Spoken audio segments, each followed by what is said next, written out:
Now here's the voice of the Jackets, Andy Demetra.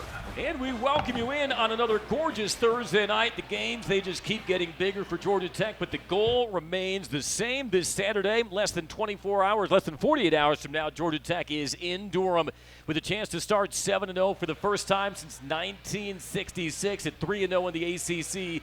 Taking on fellow 3-0 ACC team Duke, 12 o'clock, Tommy's Leather. We've got a lot of ground to cover over the next 60 minutes, including looking back at that terrific win last Saturday at Bobby Dodd Stadium at Hyundai Field, 35-20 over Virginia Tech. And we'll do it all with the head coach of the Yellow Jackets, Brent Key, on a new edition of the Brent Key Coaches Show, driven by Hyundai. My name is Andy Demetra. We are live once again from our friends at New Realm Brewing Company on the east side Beltline of Atlanta. Terrific turnout here on the rooftop as we get set for another weekend with your number 12 Georgia Tech Yellow Jackets. And without further ado, let's welcome in the man himself, your head coach of the Georgia Tech Yellow Jackets, Brent Key. Brent, good to see you again. How are you? You're an osculator. I see you've got your big words out here. You're trying to get one on me here. I've got to, man. Osculator, I've actually never heard of this. One who loves or one who is loved. Well, you're already spitting falsehoods right now. No, people love you. They love you, and you're an osculator. Well, I'm married, so I know that's at least one who is you smell osculating. Like you smell like an oxter. Okay, and that is what? Nope, I did not spell like that. You can look that up yourself if you're listening or if you're watching here. He's a trait. Dressed in black. Okay. All right, we're done. You'll be dressed in white with the gold helmets, gold pants this weekend when you take on Duke. We know that, and we also know that it was another fine performance in front of the home fans on Saturday, 35-20 the win over Virginia Tech. 9th straight a home win. You guys continue your best start since 2011. Almost 51,000 fans there. It was the 1990 National Championship reunion. You had a who's who of former Tech coaches that were in the building as well. And you top it all off with a pretty workmanlike win over the Hokies. What were your takeaways from this Saturday? Not only the atmosphere that was created for you by Georgia Tech fans and throughout the whole game day from start to finish, but what your guys put out on the field against a Virginia Tech team that had been playing well of late. Yeah, first off, I just want to take another chance to thank all the fans that came and people that came to support this team, and hopefully will continue to come. I mean, it's the players have talked about it, that for the first couple days of the week, just the crowd support and the fan support that we had at the game. So I just wanted to take another chance to thank everybody for that, and especially the students. I mean, the students have been outstanding. Real home field advantage we have. But, we get a chance to go on the road this week. So, home field has its advantages for a reason. But then there's something about going on the road, too, that causes your team to bond together and become closer. And that's what we need. We have to continue to get closer as a team and do that every single week because, no different than football. You either get better or worse at everything. And sometimes when you're on the road, it does tap into that perseverance and the resolve. You've already shown that a couple of times this year. One of the big storylines coming into last Saturday was, would you be able to maintain that same proficiency running the football against Virginia Tech, which had been pretty stingy stopping the run? Their 2 ACC games, they'd only allowed 150 combined rushing yards. Well, you go out and gash them for 268 on the ground. What did the team do well in the running game to be successful on Saturday? Yeah, they had been playing well, and they were playing well. They have a really good defensive line. I mean, man, they were a very talented group up front, and we started off strong. Had the kind of ups and downs in the game, and look, we always want to. Like I've said it so many times, we're always striving to play the perfect game, but yet we play an imperfect game. So, but that's what we strive for. And look, you said 268. It's the first I've heard that. I don't really look at that. I look at efficiency. I look at controlling the field position. And look, sometimes when you stall out on a drive or you don't finish in the end zone, you've done a lot to control the field position of the game. And I thought we did that. Defense came out and played well early, and then as the game on, they gave up a couple plays here and there. But there was enough there to be extremely happy about, but also enough there to really get our butts back in gear and work on. Haynes King had 2 more rushing touchdowns, but how about Malachi Hosley? Not only 2 rushing touchdowns, but 129 yards. He doesn't have enough carries on the year to qualify for the NCAA leaderboard, but if you widen it out, among players in the FBS who have at least 25 rushing attempts this year, Malachi is 5th in the nation right now in yards per carry. He's averaging 8.93 yards total. So you talk about efficiency, Malachi is embodying that. How is he reading the offense better as the season has gone on, and what has made him such a good fit in Buster Faulkner's run game? Well, I mean, look, he's a good player. I mean, you're not the player of the year in your conference without being a good player. And we got through spring practice, and he got banged up in spring, and once he came back in the summer, we were like, okay, now he's really starting to get in shape and see things. And look, it doesn't matter what offense you're in. I mean, that's a skill set you either have or you don't. You can obviously get better, you can improve it, but the vision that you have to have, you understand the reads and the landmarks and ball security is the number one thing. But then really your ability takes over, instincts take over. And he's got great balance and body control. I think that's the biggest thing about him. Like, he gets hit and he kind of gets sideways and this way, and he doesn't go down.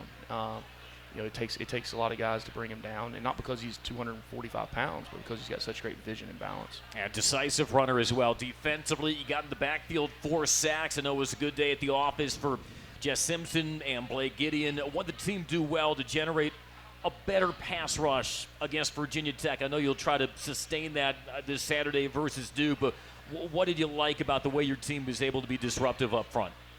Well, we added a package, a pass rushing group that put a different group of guys on the field. I mean, it was a different, really whole front 7 where, different guys with strengths and weaknesses, more speed on the field.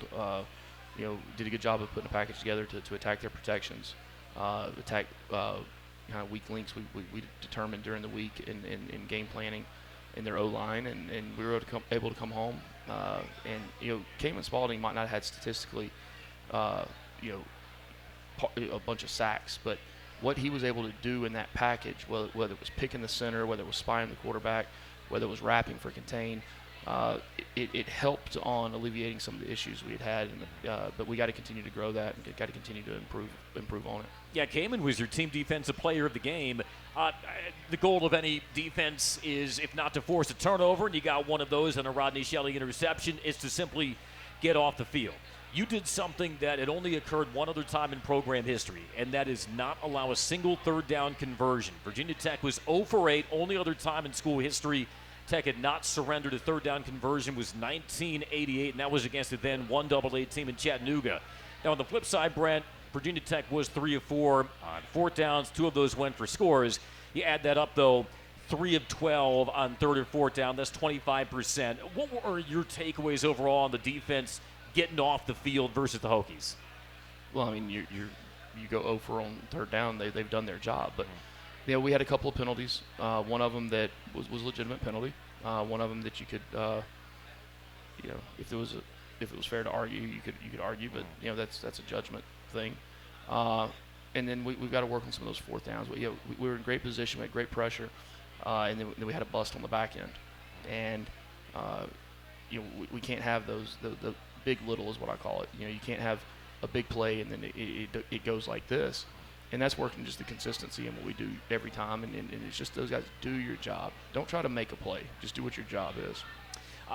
For those who might have missed your press conference earlier this afternoon, can you give the update on Amari Harvey and his injury that he suffered against Virginia Tech? A little more hope maybe that we'll see Amari before season's end. Really good news on Amari. That he'll be out a few weeks, but he'll definitely be back by the end of the season, before the end of the season, and not near as bad. I mean, it was with what happened. You talk about it's a 1 in 1,000 chance probably that it could have been what he ended up getting. So very, very fortunate when it comes to that. Very good to hear about Amari, who's been so good as a cover corner for you, and I know he'll be a great teammate here in the time since as you get ready to head back on the road to take on the Duke Blue Devils, who, by the way, are not only 3-0 in the ACC, but they have a 7-game conference win streak dating back to last season that you'll look to topple at noon on Saturday. We've got to hit our first time out. Just getting underway here from our friends at New Realm Brewing on the East Side Beltline in another edition of the Brent Key Coaches Show, driven by Hyundai on the Georgia Tech Sports Network.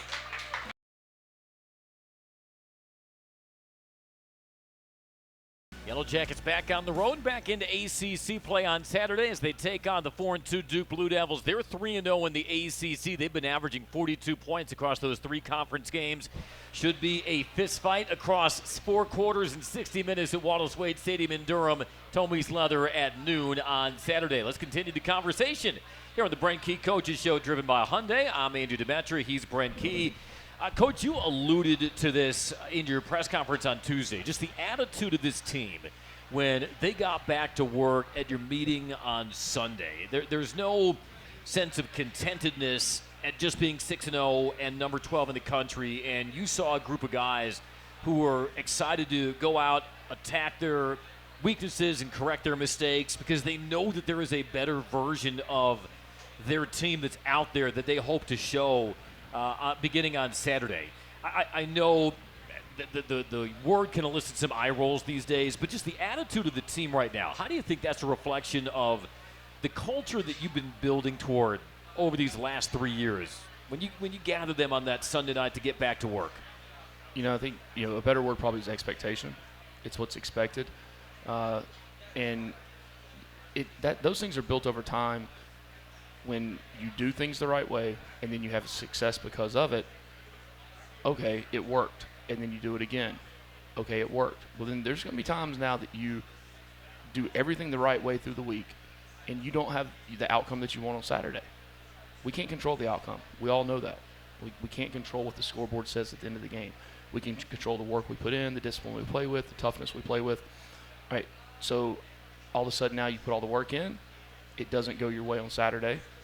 Oh, so it chips it back down a little bit. So then you got to build it back, build it. So it takes time to build that and to put into it, as you said, the culture, right, of a program that is a long-lasting program that has a foundation for a long time. And that's what we wanted to do. We wanted to build a program that can last for a long time.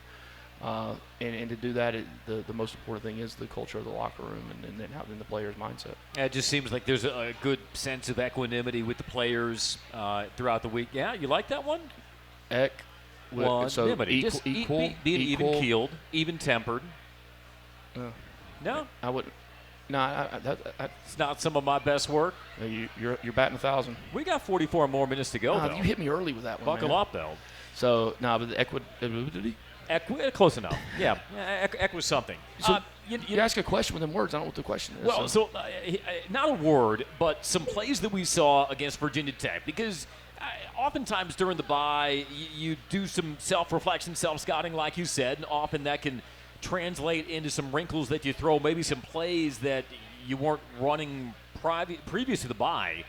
We saw some counter plays in that Virginia Tech game that seemed to throw the Hokies off balance. And then also there was that formation where it was almost like a modified pistol where you had a back beside Haynes King, a back behind him. Often that tandem was Jamal Haynes and Malachi Hosley. Those plays, how did those looks in your mind keep that very stout Virginia Tech run defense off balance? Yeah, I mean, and that really didn't have anything to do with the bye week. That's the bye week when we do like self-scouting and tendencies. That's more for formations you run plays out of, things like that. But we do that every week. It's we put new wrinkles in every week. There's probably 250 plays that are left on the staff room table each week that don't make it on the board. So it was a couple things that we saw in their defense structurally. How they match guys and we've put 2 guys in the backfield all year, and we just moved one of them to the pistol. And we a lot of things are set up. You plays off of plays, and that's really any successful offense is able to do that. You want to complement.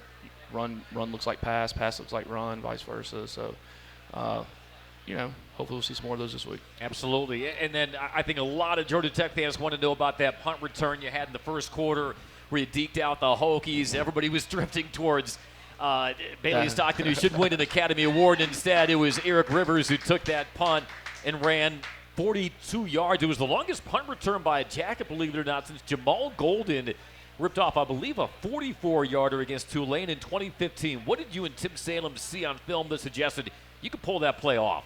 So, first off, the punter kicked the ball, damn near 65 yards, I think. It was a torpedo, yeah. if he kicked a normal 45-yard kick, we score, no problem. But, I mean, he kicked it so daggone far. Look, Brendan Farrell, who worked, him and Tim do special teams, him and Tim Salem. All right. Brendan he's I call him Rain Man of football. I mean, he's got a photographic memory, like legitimate photographic memory. Me and him, he played at Notre Dame same time I was here, and played against each other twice. We worked together at Alabama for the entire time we were there. Just a wizard of special teams, and those guys concoct things and put them together. And we've put 2 returners back before, all right, but we had him pressed, so it looked like it was a vice look. And then right before the snap, we bailed him out. And, based on a tendency we saw on film and the formation, which way that he was going to kick it. And then Bailey, like you said, an Academy Award for that. And, Eric's sitting back there all by himself. Inside the actor's studio with Bailey Stockton. Yeah, you should get some credit there for some of those punt return yards from Eric. Well, yeah, and the other thing, too, is I think they had 2 guys – They had a guy on the wrong side, so they had to shift him back over. Then the other guy came back over with the motion. So they're all discombobulated, worrying about themselves. They never see it happen, so it worked out right. It sure did, and set yourself up for another eventual touchdown drive. We had noted the one takeaway, and that was the first career interception by your senior, Rodney Shelley. Overthrown slant pass, but he was in the right spot. He missed the first 2 games of this year with an injury. You said in your press conference today that he's the best version of himself right now. How have you seen Rodney grow as a player throughout his career, where now that he's healthy, back in the lineup, he's playing some of his best ball? Yeah, well, the Hot Rod was, probably 165, 70 pounds when he got here and stayed there for a couple of years. But, he's put a lot of good weight on, worked his tail off the entire offseason, and then, had that hamstring in, I think first or second day of camp. So he missed the first few games, and now getting him back out there. He's got as much talent as a cover corner as there is. And, really hoping for Rodney that he continues to show consistency in what he does and consistency in his play, because he's got so much talent, and it's so good to get him back out, especially with Amari being down. I was going to say, yeah, he's got to be one of those guys ticketed for more playing time with Amari out for a few weeks. Yeah, for sure. That's great. Let me give you the obligatory Haynes King question before we hit our break. 20 of 24, 2 rushing touchdowns, actually the second best completion percentage in a single game with a minimum of 20 attempts in Georgia Tech history. So just another day at the office for number 10. Your thoughts on how he managed the offense on Saturday? I mean, what else is there to say? We're just saying the same thing. We're just rearranging the words now. Yeah. Well, I mean, I think the guys around him, did a good job. He had the one pass that was overthrown a little bit, and Eric snags it, and it makes a great play on it. The 4 incompletions, you had, a drop, you had a throwaway, you had I won't comment on the pass to Isaiah. Uh-huh. Can I comment? You can do whatever. It should have been a pass interference. There you go. So, okay. We don't comment on that. But, Haynes was efficient. He's very in tune to just understand. I mean, look, turning the ball over and taking negative plays, those are like no-nos. And he does such a good job of avoiding those and staying out of those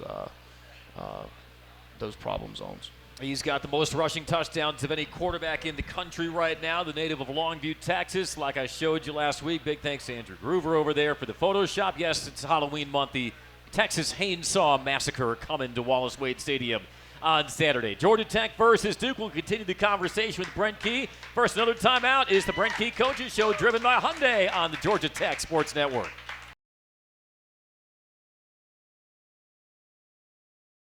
Tech versus Duke. Countdown continues to Tommy Leather. Noon is when we get things started at Wallace Wade Stadium. Our network airtime, 10 o'clock on the Georgia Tech Sports Network, as the Jackets bid for a 5th straight win against the Blue Devils, who come in out of their bye week at 4-2, 3-0 in the ACC with wins on the road versus Cal. They knocked off NC State as well, and featuring one of the better, more dynamic quarterbacks in the ACC along with Haynes King. That would be their redshirt sophomore Darian Mensah. Will break down his profile as a QB later on in the hour. We are heading into the second half of the regular season, Brent, and all offseason, you kind of lauded the upgraded depth of your roster. Are we at that point of the year now where that depth is starting to reveal itself? And from that aspect alone, does this part of the season feel different than, say, previous years? Each season's its own. It really is. So they all feel different. The depth, though, yeah, it has. I mean, from the first game of the season, it helps. And look, we're nowhere near where we need to be. Let's don't get that mistaken. Like, we've improved from last year, all right, on the roster with the depth. But we've got to take another major jump between this season and next season with our roster and with the depth and the players on the team. And it does. It helps. Another big thing has been that, knock on wood, we've been pretty healthy. All right, but depth allows you to stay healthier because you're able to play more players. And early in the season, you get a guy like Amari that goes down. Well, we've played a lot of players on defense, right? And a lot of them, they've made mistakes. They have, right? But the only way you learn is to go out and make those mistakes in the game. So it's only going to help us now that, when a guy does go down, that a guy's able to pop in and hopefully we don't lose anything in between. And same depth on that defensive line with the Kilo Stone missing the game last Saturday. Jess Simpson's our pregame guest this week on the radio network, and he talked about just having more guys that he can roll in between the tackles and how much that's paid dividends and will continue to do so now as you move into the next chapter of the season. Much like the end goal of this team was not to be 6-0 and number 12 in the country, it was never the end goal for any position group to be on a mid-season honor roll, but be that as it may, yesterday your offensive line was named to the mid-season honor roll for the Joe Moore Award, honoring the top offensive line unit in the country. You had to replace two guys in Weston Franklin and Jordan Williams, who combined for 91 starts in their career. But between Harrison Moore and Tana Alo-Tupuola at center, you got the return of Ethan McKinney at left tackle, Malachi Carney now at right tackle alongside Joe Fusel and Keelan Rutledge. You guys have not skipped a beat. How have those newcomers to the offensive line settled in and kept this offensive line humming? Yeah, and then you have Jamison Riggs and Josh Petty who are playing in every game. I mean, both those guys, and they're going to be tremendous players, really are. But like I said, like whether it's they get in and get 3 reps or take 1 series or take 2 series, 10 plays, 15 plays, 5 plays, those things they compound. They compound, and it helps them become better players, whether it's the end of this year when it's needed, this year. I mean, 1 helmet and those guys are in a critical play. So, no, I'm happy with those guys, the way those guys are progressing. I don't think they're anywhere near where we will be at the end of the year. And they've got an attitude. They come in every day. They work. Jeep does a great job with those guys of working them, keeping them humble. And look, they're linemen. They're not going to get big-headed. They're going to continue to work. And Ethan's playing he had a couple. I know we'd like to have back in the last week, but I mean, who doesn't have those in the game, right? But him coming in and stepping in that position has been really good. It's just been the depth there is what you want to have. It is, and we got to continue to develop those young guys because they're going to be tremendous players too. Big weekend in the McKinney household as Georgia Tech faces Duke, because I think most Georgia Tech fans by now know that his mom, the former Joanna Kaufman, played basketball at Georgia Tech. She's still 4th in school history in career blocks. She might argue she's still the best blocker in the family. Oh, she'll tell you. Oh, no, absolutely. She told me when I talked to her yesterday. But on top of that, Joanna's sister, Carrie, that'd be Ethan's aunt, played basketball at Duke. But I think blood will be thicker than water, and certainly thicker than maybe that Duke blue color come Saturday in the McKinney household. So, and I mean, Ethan, it's pretty cool. We were talking about it earlier before the show started. Yeah. With Ethan, I mean, started recruiting him I think when he was in 9th grade. Obviously, I've known Joe since we were in college. You started recruiting Ethan about 100 pounds ago, it sounds like. Yeah, it was about that. You're about right. And his whole family, I mean, you talk about a family of athletes and just, I mean, people have done big things. So it was a couple of weeks ago, I think, I asked the team after practice. I was leading into something. I said, hey, who's your favorite athlete of all time? Kind of go around, you hear the typical, the Kobe's, the this, that. Who does Ethan say? Joanna Kaufman. Bob Kaufman.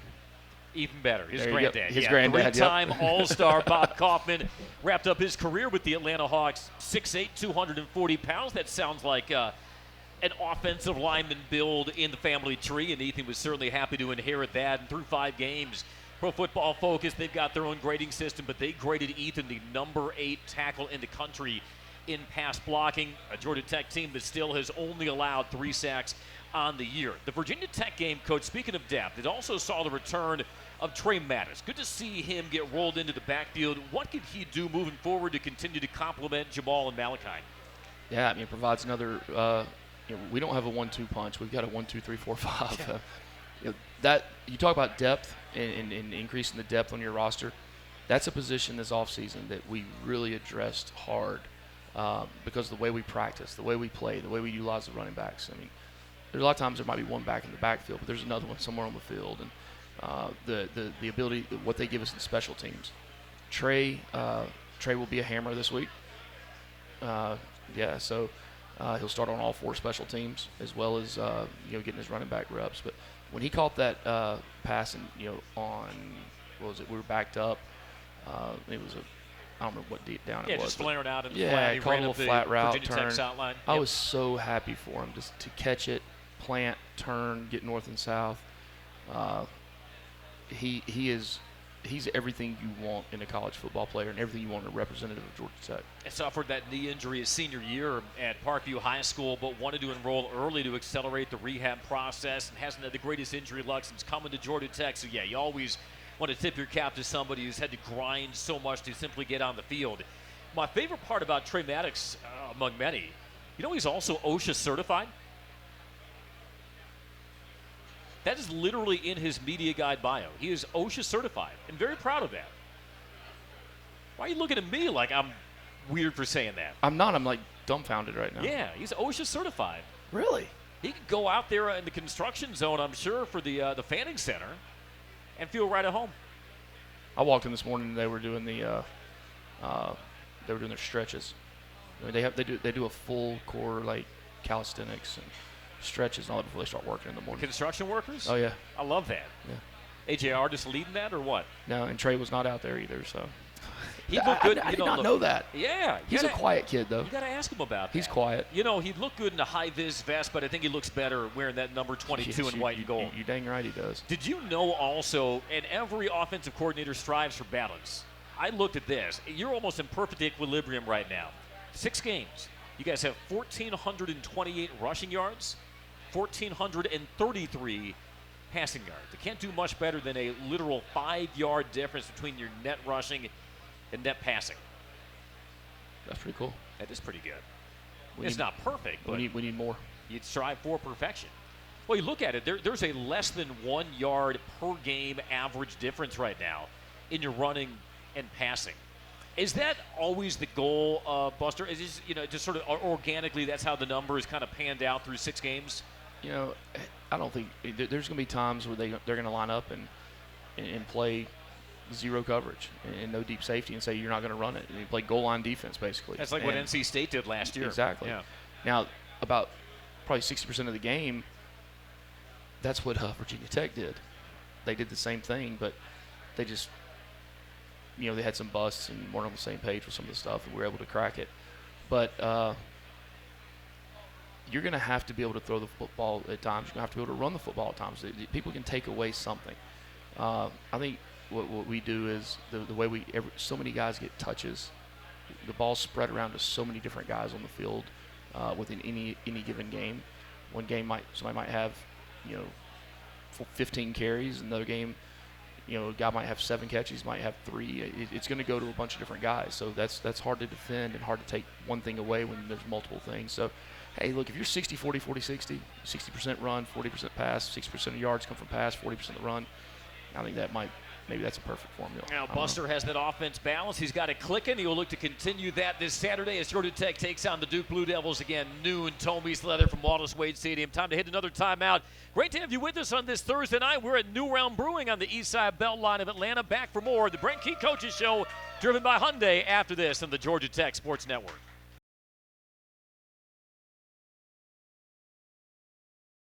All right, just so we can certify, Brent, that I'm not crazy, this is straight from Traylon Maddox's online bio on RamlinRec.com. Traylon lists attaining his OSHA 10 safety certification as his most memorable non-athletic accomplishment. So there you go. Got something you can talk about with Traylon. Yeah. On the plane to Durham. Yeah. talk about it tomorrow. There you go. Like, why? You know, when he walks past the Fanning Center, that's probably why his eyes get so big. He wants to jump in there. Get to work. There you go. Give that man a hammer. Hard hat. And a hard hat. Jackhammer, all the tools of the trade, but I think he looks better in his safety gear for Georgia Tech, and he'll be suiting up this Saturday as Georgia Tech heads to Wallace Wade Stadium to take on the Duke Blue Devils. 12 o'clock, Tome East Leather, as we continue to count you down and get you ready as Georgia Tech seeks, believe it or not, its first 7-0 start to a season since 1966. You think, what about 1990? Remember they had that tie mixed in. Last time Georgia Tech started a clean 7-0 to begin a year was 1966. By the way, you buy the battery chargers with your comments in the press conference today? What did I say? I don't ever remember. You said when you were queried about a little bit of slower starts on the road, like, well, what do you want me to do? Put battery chargers up our guys' you-know-whats? Oh, yeah, or cattle prod. Yeah, or cattle prod. Cattle prod would be look, great. it's 2025. We may spin that into an NIL deal with some of your guys. We come out and start slow, I'll do it. You darn right you will. You know, it's better than having batteries thrown at you, which I'm sure is not an uncommon thing depending on some stadiums you go into. Oh, my gosh. So we're playing down. I won't say what stadium it was. So this was, probably 7 or 8 years ago when we were at Alabama. Sark's coming out of the press box, and somebody threw a battery and hit him in the head. Really? Oh, yeah. I won't say what stadium it was. They just brush it off? Yeah. Well, I mean, it was a battery hit him in the head. Okay, well, we won, so. This is kind of a silly question, but there's a difference between hit by a AAA and a D battery. Do you know what size battery it was? No, we won, so I was happy. That's true. I mean, like a AAA battery, it hurt, but maybe not to the same degree as a D battery. Yeah, like I said, it was a stadium down in Baton Rouge. Well, okay. That maybe narrows it down somewhat. Yeah, I like that. I'm also not surprised. No, not at all. You know, I talked with Ethan this week, and Ethan McKinney will be our guest on the Ramblin' Wreck Kickoff Show. He's also the subject of my Inside the Chart column, which is live now on RamblinWreck.com. He said, the guys, they love going on the road. They love that challenge and kind of being the hunted. They've earned that target, and they kind of relish that. It's not, I don't believe, a psyche that is common to every locker room, but it seems like this group of guys is wired a little differently. Yeah, I mean, I love going on the road. These players, I mean, yeah, it's us against everybody. It is, and that's the cool thing about it. When I talked earlier about you either getting better or getting worse, yeah, you are as a player, as a team, but you're also getting better or getting worse. All right, in the brotherhood, the bonds that you have, and when you go on the road, you have a chance to be together. We eat together. You know, we have ping pong tables set up. We let them. I'm not one of these guys that says you got to sit around and be quiet. And I mean, I want these guys to enjoy each other's company. Get to know something about one of your teammates that you didn't know already, right? Because when we go on that field, we're fighting for each other. We're not fighting against another team, all right? That only lasts so long, all right? We're fighting for each other. And learn something new about your teammate, like, for example, somebody who might be OSHA certified. Learn that at the ping pong table. We're going to keep on this OSHA thing for a long time. It's fascinating. Were you a big ping pong guy on the road trips or when you were playing? Coach O'Leary didn't let us play ping pong. He'd hit you with the paddle, but he wouldn't let you play ping pong. He wouldn't let us smile. Well, I don't disbelieve that one bit. That was a good job of throwing the discs in there when you messed that up. Didn't strain credulity, as it were. Was George O'Leary smiling after that game on Saturday? I know he was down there. First off, it was great to see him. It was great to see Ralph Region. Great to see Coach Curry. I know Bobby Ross couldn't make it, but his son Rob was there. Paul Johnson was there. It was such a cool coaching reunion that took place at Bobby Dodd Stadium last Saturday. It was. I mean, and you know, you can say having all those guys back together, but really a lot of it goes back to our administration, and it goes back to, like everything that is taking place, it goes back to Dr. Cabrera. All right, to see Georgia Tech aligned the way it is right now from so many years back until now, and everybody, walking the same walk on the same mission. I don't think there's not enough thanks out there to thank Dr. Cabrera for what he's done to allow these things to happen, and just the legacy that he's putting in place right now of how he's getting these athletics programs and allow them to start, not even start up, but like to really get rolling. Man, I mean, it's an awesome time to be a Yellow Jacket. And no question about that. And again, we can't thank you enough. Almost 51,000. And look, it's not like some of those 51,000 fan crowds that we've had in years past at Bobby Dodd Stadium. The overwhelming majority of them were wearing the right collars. That was 51,000 solid for Georgia Tech and helped these guys to a 35-20 win over Virginia Tech. Jess Simpson is familiar with Wallace Wade Stadium, spent some time with the Duke staff. Can you speak to the development of the defensive line into a more dependable group this year? Seems like you said time and again he's the best teacher of defensive line play in the country. How have you seen those guys get more consistent, more solid, continue to get better week by week? Yeah, and look, if there's two positions that I'm hard on, it's shockingly, right? O-line, D-line.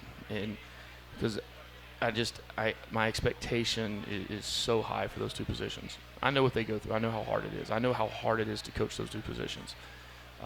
Jess does a great job. He understands too about playing to what your players can do. If your group of guys has a certain skill set, to try to put a square peg in a round hole week in and week out, it's not going to work.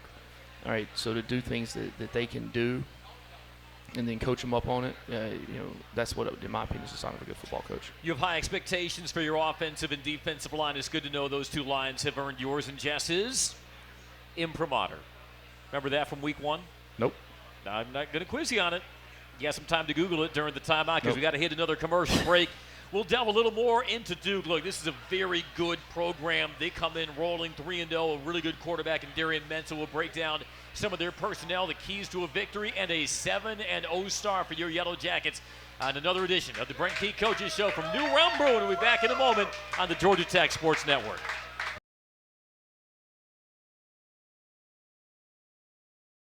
Another fantastic crowd filling up the rooftop at New Realm Brewing Company. Thank you so much for coming out. Make sure you get your tickets to Homecoming Saturday. They just announced the kickoff time, noon, for Georgia Tech and Syracuse. That, of course, is October 25th, and Georgia Tech will hope to head into that homecoming matchup with another win in the ledger. Got to take care of business this Saturday at Wallace Wade Stadium when they take on the Duke Blue Devils. 12 o'clock kickoff, 10 o'clock airtime on the Georgia Tech Sports Network. He's Brent Key. I'm Andy Demetra. And, Coach, I got followed today on Twitter or X or whatever they call it now from Dan. And Dan, I think, followed me so that he could ask me on Twitter, Andy, and I'm quoting Dan now, Andy, tonight ask Coach this question exactly this way, and that was in all caps. Quote, how the players reacted to being a prognosticated underdog this week. Thank That is you. coming from Dan. Thank you. That is the reply. Thank you. Thank you. You like that?